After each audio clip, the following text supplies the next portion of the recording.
খাগড়াছড়ির নীরব বাতাস হঠাৎ ভয়ঙ্কর উত্তেজনায় কেঁপে উঠল। গেল সপ্তাহে এক স্কুল ছাত্রীকে ধর্ষণের অভিযোগ থেকে শুরু হওয়া আন্দোলন 28 সেপ্টেম্বর গুইমারায় রূপ নেয় এক ভয়াবহ সহিংসতায়। এ ঘটনায় 3 জন পাহাড়ি নিহত, সেনা কর্মকর্তা সহ আহত বহু মানুষ। রামসু বাজার ও আশপাশের বাড়িঘর, অফিসে অগ্নিসংযোগ করা হয়।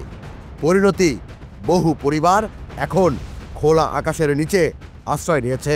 পাহাড়ি ঘরগুলাই পুড়ে গেছে তা নাকি, এখানে বাঙালি ভাইদের অনেক ঘর বাড়ি, এখানে অনেক ভাষা বাড়ি, দোকানের প্লট এখানে পুড়ে গেছে। আমরা এখানে খুবই কষ্টের মাধ্যমে আছি।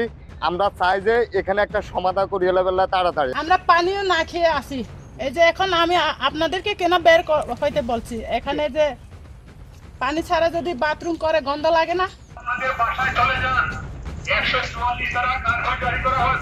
মঙ্গলবার খাগড়াছড়ি সেনানিবাসে আয়োজিত এক প্রেস ব্রিফিংয়ে সেনা region commander brigadier general Hasan Mahmud ঘোষণা করলেন, এই সহিংসতার পেছনে United Peoples Democratic Front UPDF দায়ী। তিনি বলেন, মূলত পার্বত্য চট্টগ্রামকে অস্থিতিশীল করার একটি বড় ষড়যন্ত্রের অংশ ছিল এটি। মহিলা এবং কোমলমতি ছাত্রছাত্রী শিশুদেরকে সামনে ঠেলে দেয়া, এটা কোনো কিছুই ভালো বার্তা বহন করে না। সন্ত্রাসীদেরকে নিয়ে এসে দেশীয় এবং অটোমেটিক অস্ত্র দিয়ে ফায়ার করা, এই ব্যাপারটিও ভালো দেখায় না। সম্মানিত উপদেষ্টা মহোদয় দেখেছেন যে উনি বলেছেন যে কারো হাতে অস্ত্র থাকবে না, এই কথাটি কিন্তু উনি বলেছেন এবং মিডিয়া এসেছে। ইউপিডিএফ এবং তার অঙ্গ সংগঠন সমূহকে আহ্বান জানাই সবসময় যে পরিস্থিতি শান্ত রাখুন। হামলা আর লুটপাটের ঘটনা স্বাভাবিক ছিল না, বরং সুনির্দিষ্ট সময়, স্থান ও লক্ষ্যবস্তুর সঙ্গে তা ছিল পরিকল্পিত।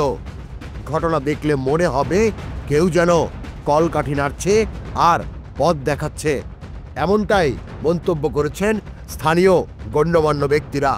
প্রশাসন বলছে তারা উৎস ও অংশীজন শনাক্তের চেষ্টা চালাচ্ছে, তবে সামাজিক যোগাযোগ মাধ্যমে ছড়িয়ে পড়া ভুল তথ্য অনেক বেশি উত্তেজনা বাড়াচ্ছে।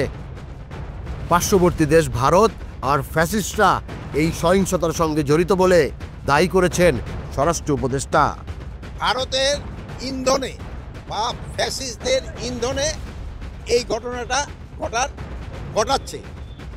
রাজনৈতিক বিশ্লেষকরা বলছেন, এই সহিংসতার মূল উদ্দেশ্য হতে পারে স্থানীয় সরকারের ক্ষমতা দুর্বল করার পাশাপাশি ভৌগোলিক বিচ্ছিন্নতা সৃষ্টি। তারা সতর্ক করেছেন, স্বচ্ছ আর নিরপেক্ষ তদন্ত ব্যতীত আঞ্চলিক শান্তি ও সাম্প্রদায়িক সহাবস্থান বিপন্ন হতে পারে।